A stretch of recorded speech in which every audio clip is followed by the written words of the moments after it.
Hola a todos, chicos y chicas de YouTube, bienvenidos a este nuevo vídeo de la Semana del Terror. En esta ocasión va a ser una creepypasta llamada, El cuadro del niño llorón. Espero que les guste. Héctor era un amante del arte y, aunque vivía en una situación realmente cómoda, económicamente hablando, sabía que sus recursos eran limitados y por ello no dudaba en recurrir al mercado negro cuando quería obtener una nueva pieza para su colección. El tráfico de obras de arte de dudosa procedencia estaba en auge, pues durante y después de la Segunda Guerra Mundial muchos fueron los soldados y oficiales que saquearon museos o las mansiones de los más ricos, llevándose cuanto en ellas encontraban. No era por esto extraño que Héctor comprara verdaderas gangas y cuadros muy por debajo de su valor. En algunos casos el mismo Héctor se encargaba de encontrar al comprador perfecto y revenderlos posteriormente, multiplicando el precio que había pagado, pero en otros quedaba prendado de la belleza de alguna obra y decidía quedársela él mismo o guardarla algo más de tiempo hasta que decidía si la vendería o serviría para ampliar su gran colección. Ese fue el caso de un cuadro que le dejó sin habla nada más verlo y, en el lienzo podía observarse el rostro de un niño llorando con una expresividad casi única. Sin conocer su historia se podía intuir el gran sufrimiento que había padecido el pequeño, un llanto que el artista había captado con tal realismo que solo mirarlo te imbuía en una gran tristeza. Héctor estaba decidido, quería comprar esa obra, pero no podía demostrar mucho su interés si no quería que el precio se disparase. ¿Y este cuánto cuesta?, preguntó Héctor. Ese es de los caros, le dijo el comerciante ilegal, pero como usted es buen cliente se lo dejo en 100 pesetas. ¿100 pesetas? Dijo Héctor con tono malhumorado, pero si a este pintor no lo conoce ni su madre. En el lienzo podía leerse la firma de un tal Giovanni Bragolin, sin duda un desconocido, aunque eso no era un impedimento para Héctor, que sabía apreciar el arte y no dudaba en que esa obra la podía vender fácilmente al triple del precio que le había marcado. Te doy 50 pesetas, esa es mi última oferta y deja de tratarme como a un ignorante o no me volverás a ver el pelo nunca más. Disculpe, don Héctor, dijo el vendedor con tono sumiso, se lo envuelvo ahora mismo.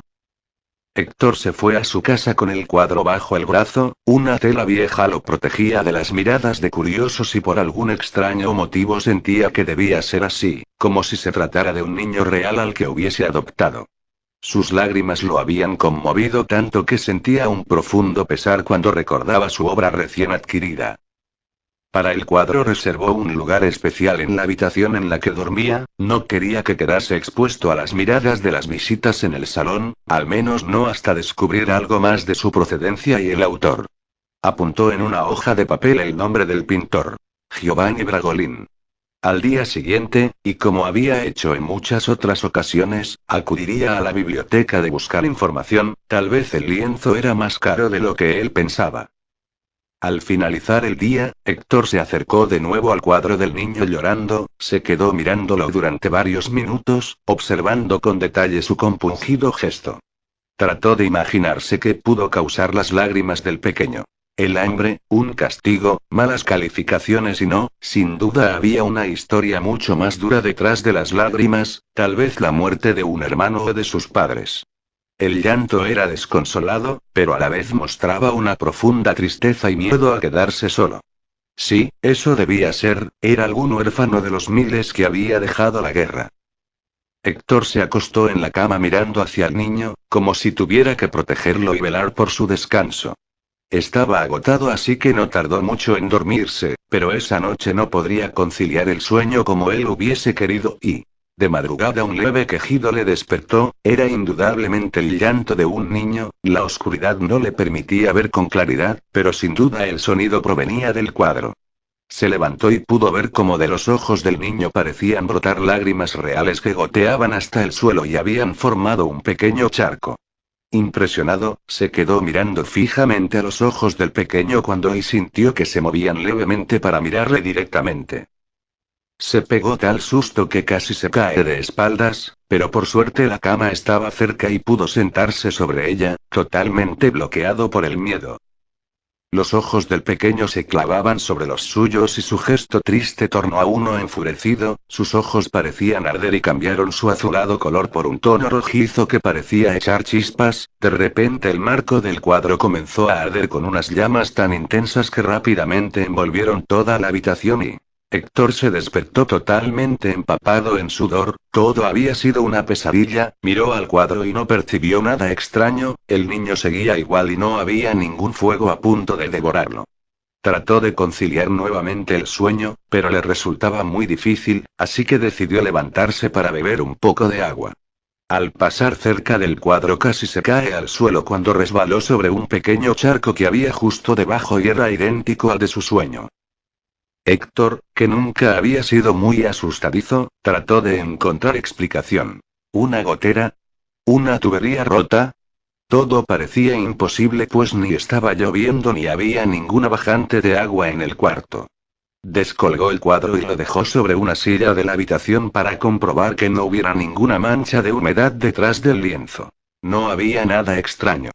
Intentó calmarse y no darle más importancia, pero esa noche no pudo volver a dormir y sin poder evitarlo seguía echando miradas furtivas al niño del cuadro que reposaba sobre la silla. Al llegar la mañana desayunó, se aseó y decidió salir a buscar más información sobre el artista. Su búsqueda en la biblioteca no tuvo éxito, toda una mañana perdida entre libros. Pero había algo que no cuadraba, el estilo le resultaba familiar e incluso estaba seguro que había visto ese apellido en alguna otra parte. Así que decidió consultar a Ernesto, otro traficante de obras de arte como él, con el que había tenido más de una vez algún problema al tratar con los mismos clientes o pujar en alguna subasta por el mismo cuadro. Vaya, mira a quién tenemos aquí, dijo Ernesto. Si es mi gran amigo Héctor, supongo que ya no estás resentido porque la condesa no te comprara aquel horroroso retrato. Buenas tardes, Ernesto, digamos que la cosa quedaría en paz si me ayudas a encontrar algo de información sobre un artista, le dijo mientras le tendía el trozo de papel donde estaba apuntado el nombre del autor. Hombre, pero si es mi gran amigo Bragolín, por supuesto que puedo darte información, pero el tema es ¿y qué saco yo a cambio? Dijo devolviendo el papel a Héctor. Supongo que lo de que quedemos en paz no es suficiente, ¿no? Hombre, yo estaba pensando en algo más como un 30% de la venta. Si es el cuadro que pienso, hay un buen beneficio para ambos. Un 20% y es mi última oferta, esa frase parecía funcionarle siempre. De acuerdo, un 25% y dejamos en paz el tema de Condesa, al fin y al cabo somos colegas en este negocio. Héctor asintió y tomó asiento en un viejo sillón que Ernesto le indicó con la mano. Como habrás podido adivinar, el nombre de Giovanni Bragolin no es más que un seudónimo, el nombre real del artista es Bruno Amadio. Es un fascista detestable y sin escrúpulos del que se dice que tuvo que huir de Italia al acabar la guerra. Hace un par de años me crucé con él medio por casualidad en una taberna sevillana, estaba tan borracho que no paraba de decir estupideces sobre el diablo y todo el dinero que iba a ganar. Lo cierto es que poco tiempo después el seudónimo con el que firmaba sus obras se empezó a hacer muy popular y escuché que consiguió vender varias de sus obras a una duquesa. Pero el hombre estaba tan desquiciado que parece que no pudo disfrutar mucho de su fortuna, se mudó aquí a Madrid y desapareció. Héctor, que se había mantenido callado escuchando con atención, le preguntó. No quisiera arriesgarme a vender una obra robada aquí en España, ¿no será el cuadro que compré uno de los de la duquesa? No, por eso no te preocupes, hasta donde se ha pintado 27 retratos de niños llorando, pero nunca ha conseguido el mismo realismo que fue capaz de imprimirle al primero. Los 26 restantes son más o menos conocidos y se pueden localizar con facilidad, incluso hay algunas falsificaciones circulando. Pero algo me dice que el que tienes tú es el primero, la cara con la que me escuchabas es la misma que puse yo cuando vi el cuadro aquella noche en Sevilla. Es precioso, ¿verdad? Esos ojitos parecen estar llorando de verdad. Ni te lo imaginas, es tan bonito que cuesta desprenderse de él. Pues, amigo, te aseguro que cuando se lo llevemos a la duquesa vas a tener como poco más de 100.000 razones para querer venderlo. Héctor y Ernesto se estrecharon la mano y quedaron en partir hacia Sevilla al día siguiente. Lo que había escuchado era mucho más de lo que jamás había podido imaginar, un auténtico dineral en la época y de paso se podría deshacer de ese cuadro que le provocaba escalofríos y ternura a partes iguales. Tras tomarse una cerveza en el camino para celebrarlo y cenar algo en una tasca de mala muerte justo bajo su casa, Héctor subió a apartamento y entró en su dormitorio y... En el suelo estaba el cuadro que parecía haberse caído de la silla donde lo dejó por la mañana. Lo volvió a subir a la silla, verificando que no se hubiera roto con el golpe, y se desvistió para ir a dormir. Mientras se quitaba la ropa escuchó nuevamente cómo el cuadro golpeaba el suelo, era como si tuviera vida y no quisiera estar relegado a un lugar tan ruin como una silla. Héctor no quería arriesgarse a romper una obra tan preciada, así que colgó el cuadro nuevamente en la pared donde lo había hecho la noche anterior. Pasados unos minutos, el cansancio de no haber pegado ojo la noche pasada le pasó factura y cayó en un profundo sueño.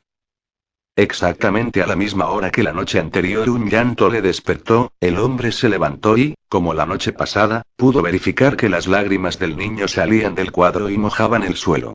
El niño se giró y fijó sus ojos sobre los suyos, solo que esta vez Héctor no reculó ni retiró la mirada. Se quedó buscando una explicación en el interior de los ojos del chiquillo. Sin saber muy bien cómo, pareció adentrarse en sus pensamientos y pudo ver lo que tanto temía y, como si de un simple espectador se tratase, pudo ver la estampa de un orfanato italiano en la que se agolpaban decenas de niños que habían perdido a sus padres, entre todos ellos pudo distinguir al niño de su cuadro, llorando en una esquina de forma desconsolada.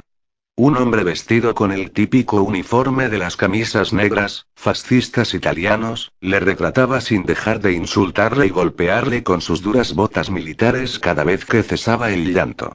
Había algo malvado en aquel hombre pues, como si estuviera poseído, pintaba a una velocidad infernal y sonreía con una grotesca mueca de satisfacción cuando veía al pequeño llorar. La siguiente imagen que le vino a la mente fue la del cuadro en uno de los pasillos del orfanato. Por alguna extraña razón el artista lo había dejado allí mismo tras concluir su obra.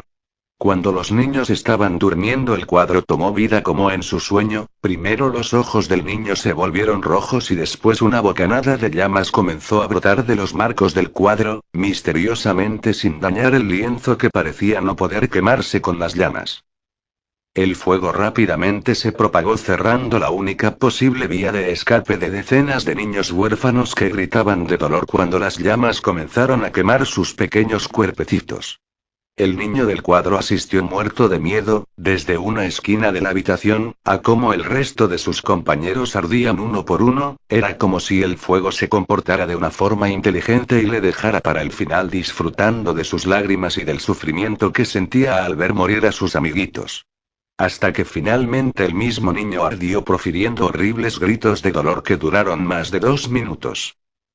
De nuevo la imagen cambió y pudo verse el orfanato devastado y derruido por las llamas, sobre los restos humeantes había un objeto que parecía no haber sufrido las inclemencias de las altas temperaturas, un lienzo parcialmente enrollado en el que podía verse el rostro lloroso del niño que había muerto esa misma noche junto a sus 26 compañeros.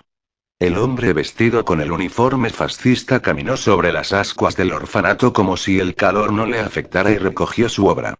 Al extenderla, la miró fijamente a los ojos y estos se volvieron rojos y una voz de ultratumba le dijo: «Con esto se completa nuestro pacto, nunca más sufrirás por dinero o tendrás necesidad, disfruta de tu vida terrenal, pues yo te estaré esperando en la otra vida». Héctor veía todo como un simple espectador hasta el momento que escuchó al mismo diablo proferir aquellas palabras, en ese momento dio un paso atrás y pudo ver cómo el niño del cuadro le miraba fijamente con los ojos rojos y su boca comenzaba a moverse.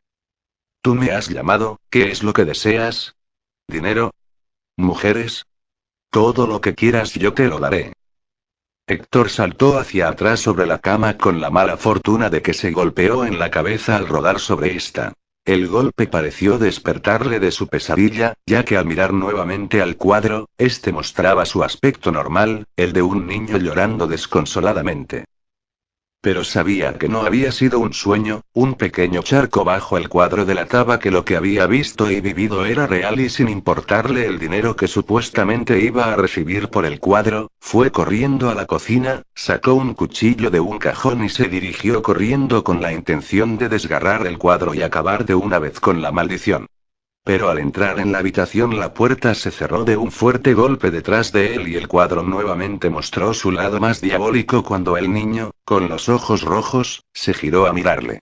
Una vez más las llamas comenzaron a quemar todo a su alrededor y Héctor no pudo más que sufrir una de las muertes más atroces posibles mientras el fuego parecía deleitarse con su sufrimiento, quemándole lentamente hasta dejarle totalmente carbonizado.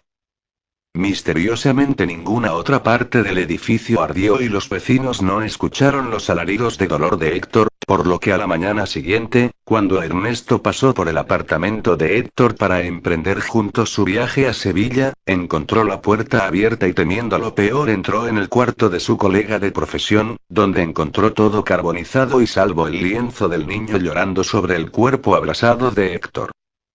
Ernesto nunca había sido un hombre con escrúpulos y no iba a empezar a serlo esa mañana, así que tomó el cuadro y salió corriendo del lugar antes de que la policía o algún vecino pudiesen descubrir el destino de Héctor. Debía darse prisa para llegar a Sevilla y poder vender ese cuadro y o tal vez no, pensó mientras lo miraba sentado en uno de los asientos del tren. Al fin y al cabo era tan bonito y tenía que protegerlo.